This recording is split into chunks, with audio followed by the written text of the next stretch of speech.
प्यारे बच्चों, सुप्रभात। आज हम पढ़ेंगे महाभारत पाठ 8 कर्ण।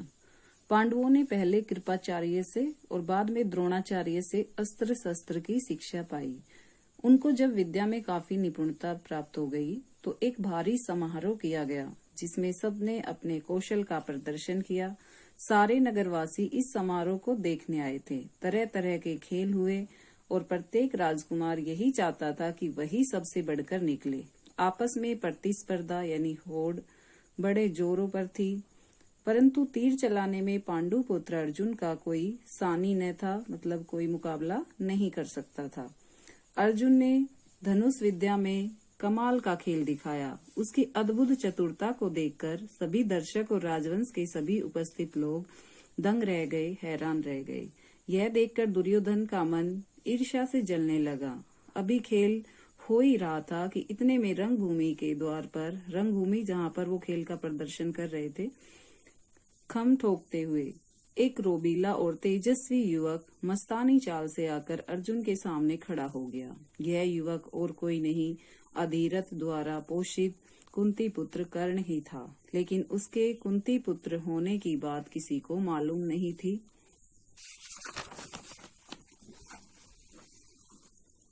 रंगभूमि में आते ही उसने अर्जुन को ललकारा।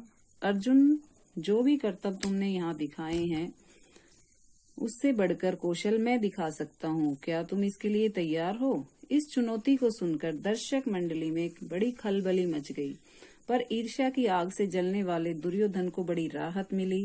वह बड़ा प्रसन्न हुआ। उसने तपाक से तुरंत ही उसने कर्ण का स्वागत किया और उसे छाती से लगाकर बोला, कहो कर्ण, कैसे आए? बताओ, हम तुम्हारे लिए क्या कर सकते हैं? कर्ण बोला, राजन, मैं अर्जुन से द्वंद्व युद्ध और आपसे मित्रता करना चाहता हूँ। कर्ण की चुनौती को सुनकर अर्जुन को बड़ा तैश आ गया, जोश आ गया। वह बोला, कर्ण, सभा में तो बिना बुलाए आते हैं, और जो बिना किसी के पूछे बोलने लगते वो निंदा के योग्य होते हैं। ये सुनकर कर्ण ने कहा, अर्जुन, ये उत्सव केवल तुम्हारे लिए ही नहीं मनाया जा रहा है, सभी प्रजाजन इसमें भाग लेने का अधिकार रखते हैं। व्यर्थ के डींगे मारने से फायदा क्या? चलो तीरों से ही बात कर ले, यानी मुकाबला कर ले। जब कर्ण ने अर्जुन को यूं चुनौती दी तो दर्शकों ने तालियां बजाई। उनके दो दल बन गए। एक दल अर्जुन को बढ़ावा देने लगा और दूसरा कर्ण को। इस प्रकार वहां इकट्ठी स्त्रियों के भी दो दल बन गए। कुंती ने कर्ण को देखते ही पहचान लिया और भय और लज्जा के मारे मूर्छित सी हो गई। उसकी ये हालत देखकर विदुर ने दासियों को बुलाकर उसे चेत करवाया, होश करवाया।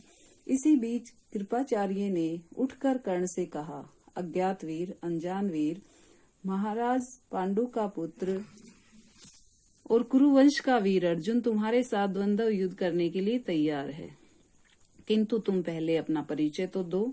तुम कौन हो, किसके पुत्र हो, किस राजकुल को तुम विभूषित करते हो, सुशोभित करते हो? द्वंद्व युद्ध बराबर वालों में ही होता है। कुल का परिचय पाए बगैर राजकुमार कभी द्वंद्व करने के लिए तैयार नहीं होंगे। कृपाचार्य की यह बात सुनकर कर्ण का सिर झुक गया। कर्ण को इस तरह देखकर दुर्योधन उठ खड़ा हुआ और बोला, अगर बराबरी की बात है तो मैं आज ही कर्ण को अंग देश का राजा बनाता हूँ। यह कहकर दुर्योधन ने तुरंत पितामह भीष्म और पिता धृतराष्ट्र से अनुमति लेकर वहीं रंगभूमि में ही राज्याभिषेक की सामग्री मंगवाई और कर्ण का राज्याभिषेक करके उसे अंग देश का राजा घोषित कर दिया था। इतने में बूढ़ा सारथी अधिरथ, जिसने कर्ण को पाला था, लाठी टेकता हुआ, भय के मारे कांपता हुआ सभा में प्रवेश करता है। कर्ण, जो अभी अभी अंगदेश का नरेश यानी राजा बना दिया गया था, उसको देखते ही धनुष नीचे रखकर उठ खड़ा हुआ और पिता मानकर बड़े आदर के साथ उसके आगे सिर नवाया, झुकाया। बूढ़े ने भी बेटा कहकर उसे गले लगा लिया। ये देखकर भीम खूब कहा मारकर हंस पड़ा और बोला, सारथी के बेटे, धनुष छोड़कर हाथ में चाबुक लो, चाबुक, वही तुम्हें शोभा देगा। तुम भला कब से अर्जुन के साथ द्वंद्व युद्ध करने के योग्य हो गए? ये सब देखकर सभा में फिर से खलबली मच गई। इस समय सूरज भी डूब रहा था, इस कारण सभा विसर्जित हो गई। मशालों और दीपकों की रोशनी में दर्शक वृंद अपनी अपनी पसंद के अनुसार अर्जुन, कर्ण और दुर्योधन की जय बोलते जाते थे।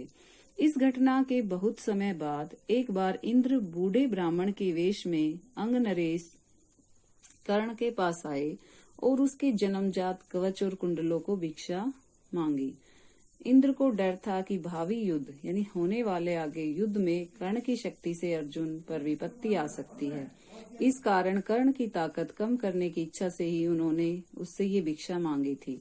कर्ण को सूर्यदेव ने पहले से ही सचेत कर दिया था कि उसे धोखा देने के लिए इंद्र जैसी चाल चलने वाले हैं, परंतु कर्ण इतना दानी था कि किसी से कुछ मांगने पर वह मना नहीं कर सकता था। इस कारण ये जानते हुए भी कि भिखारी के वेश में इंद्र धोखा कर रहे हैं, कर्ण ने अपने जन्मजात कवच और कुंडल निकालकर भिक्षा में दे दिए। इस अद्भुत दानवीरता को देखकर इंद्र चकित रह गए। कर्ण की प्रशंसा करते हुए बोले, कर्ण, तुमसे मैं बहुत प्रसन्न हूँ, तुम जो भी वरदान चाहो मांगो।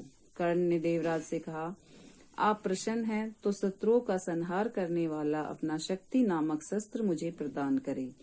बड़ी प्रसन्नता के साथ अपना वह शस्त्र कर्ण को देते हुए देवराज ने कहा, युद्ध में तुम जिस किसी को लक्ष्य करके इसका प्रयोग करोगे वह अवश्य मारा जाएगा, परंतु एक ही बार तुम इसका प्रयोग कर सकोगे। तुम्हारे शत्रु को मारने के बाद ये मेरे पास वापस आ जाएगा। इतना कहकर इंद्र चले गए। एक बार कर्ण को परशुराम जी से भी ब्रह्मास्त्र सीखने की इच्छा हुई, इसलिए वह ब्राह्मण के वेश में परशुराम जी के पास गया और प्रार्थना की कि उसे शिष्य स्वीकार करने की कृपा करे। परशुराम जी ने भी उसे ब्राह्मण समझकर शिष्य बना लिया। इस प्रकार छल से कर्ण ने ब्रह्मास्त्र चलाना सीख लिया। एक दिन परशुराम कर्ण की जांघ पर सिर रखकर सो रहे थे। इतने में एक काला भंवरा कर्ण की जांघ के नीचे घुस गया और काटने लगा। कीड़े के काटने से कर्ण को बहुत पीड़ा हुई और जांघ से लहू की धारा बहने लगी, पर कर्ण ने इस भय से कि कहीं गुरुदेव की नींद न खुल जाए, जांघ को जरा भी हिलाया डुलाया नहीं। जब खून से परशुराम की देह भीगने लगी तो उनकी नींद खुली। उन्होंने देखा कि कर्ण की जांघ से खून बह रहा है। ये देखकर परशुराम बोले, बेटा सच बताओ, तुम कौन हो? तब कर्ण असली बात न छिपा सका। उसने स्वीकार कर लिया कि वह ब्राह्मण नहीं बल्कि सूत पुत्र है। यह जानकर परशुराम को बड़ा क्रोध आया। अतः उन्होंने उसी घड़ी कर्ण को शाप देते हुए कहा, चूंकि तुमने अपने गुरु को ही धोखा दिया है, इसलिए जो विद्या तुमने मुझसे सीखी है वह अंत समय में तुम्हारे किसी काम न आएगी। ऐन वक्त पर जब तुम उसे भूल जाओगे और रण क्षेत्र में तुम्हारे रथ का पहिया पृथ्वी में धंस जाएगा। परशुराम जी का यह शाप झूठा न हुआ। जीवन भर कर्ण को उनकी सिखाई हुई ब्रह्मास्त्र विद्या याद रही, पर कुरुक्षेत्र के मैदान में अर्जुन से युद्ध करते समय कर्ण को वह याद न रही। दुर्योधन के घनिष्ठ मित्र कर्ण ने अंत समय तक कौरवों का साथ न छोड़ा। कुरुक्षेत्र के युद्ध में भीष्म और आचार्य द्रोण के आहत हो जाने पर घायल हो जाने के बाद दुर्योधन ने कर्ण को ही कौरव सेना का सेनापति बनाया था। कर्ण ने 2 दिन तक अद्भुत कुशलता के साथ युद्ध का संचालन किया।